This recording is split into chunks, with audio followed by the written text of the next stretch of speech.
অনেক আওয়ামী লীগ সমর্থক যারা অভ্যুত্থানের সময় নিজ দলের বিপক্ষে চলে গিয়েছিলেন, তারা আবার চরম অবস্থানে ফিরে গিয়েছেন।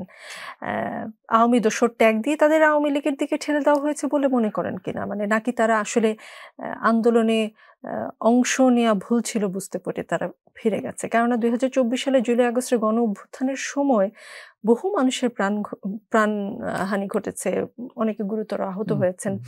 এর পরেও আসলে আওয়ামী লীগের শীর্ষ থেকে তৃণমূল পর্যন্ত কারো মধ্যে তেমন কোনো অনুশোচনা নেই। বরং যেটা দেখা গেছে যে অনেকে ওই সময়ের আওয়ামী লীগের ভূমিকা, আওয়ামী লীগ সরকারের ভূমিকা সমর্থন করেননি বা এই আন্দোলনকে সাপোর্ট করেছেন। তারাই বরঞ্চ ১ বছর বা ৬ মাস পরে তারা আবার তখন বলছেন যে তাদের তখনকার অবস্থান ভুল ছিল। আওয়ামী লীগ এর আগেও কিন্তু ক্ষমতাচ্যুত হয়েছে ৭৫ সালে, তাই না? তো এর ফলে হয় কি, ক্ষমতা হারালে ফলে এক ধরনের আত্মোপলব্ধি হয়।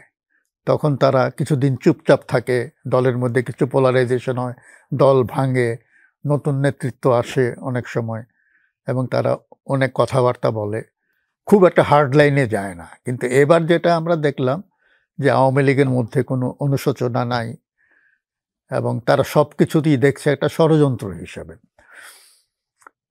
তো ৭৫-এর যে আওয়ামী লীগ মানে বলবো যে হাইবারনেশনে গিয়েছিল, আর এখন যে আওয়ামী লীগ, হ্যাঁ, পলাতকা, আমাদের আপা এখন পলাতকা, তাই না? তো এটা ডিফারেন্ট, কারণ তখন ছিল একটা দল, আর এটা এখন যেটা হয়েছে এটা একটা পরিবার। দলটা কিন্তু নাই আসলে।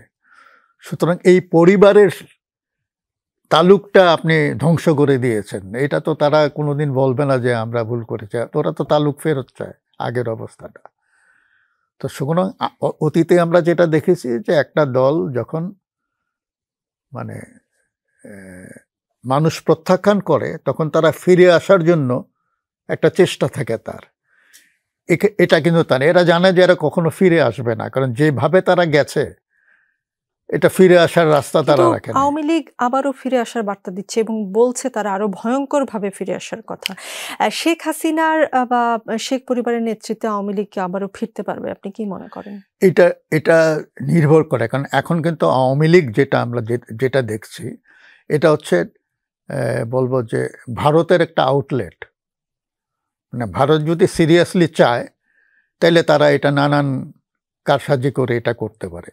ইভেন আমরা যে তর্কের খাতিরও যদি ধরে নিই যে আওয়ামী লীগ আপাতত আসবে না, বিএনপিও যদি আসে, এই বিএনপি আর আগের বিএনপি হবে না। কি হবে?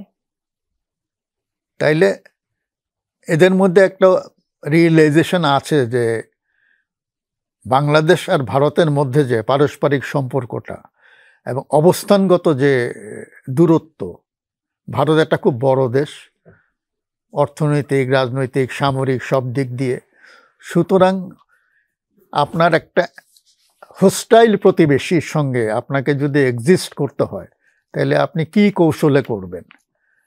বিএনপি অনেক আগে অনেক কাজ করেছে, যে জন্য তারা ভারতকে অ্যান্টাগোনাইজ করেছে। এখন হয়তো সেটা করবে না, অন্যরকম কৌশলে যাবে। তাদের সুর অনেক পাল্টে গেছে বা পাল্টে যাবে।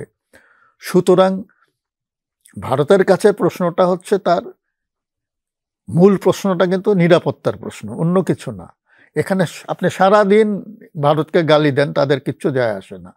কিন্তু ভারত যদি মনে করে যে না, এখান থেকে ভারতের নিরাপত্তার জন্য আপনি হুমকি না, তাইলে ভারত আপনাকে ডিস্টার্ব করবে বলে মনে হয় না।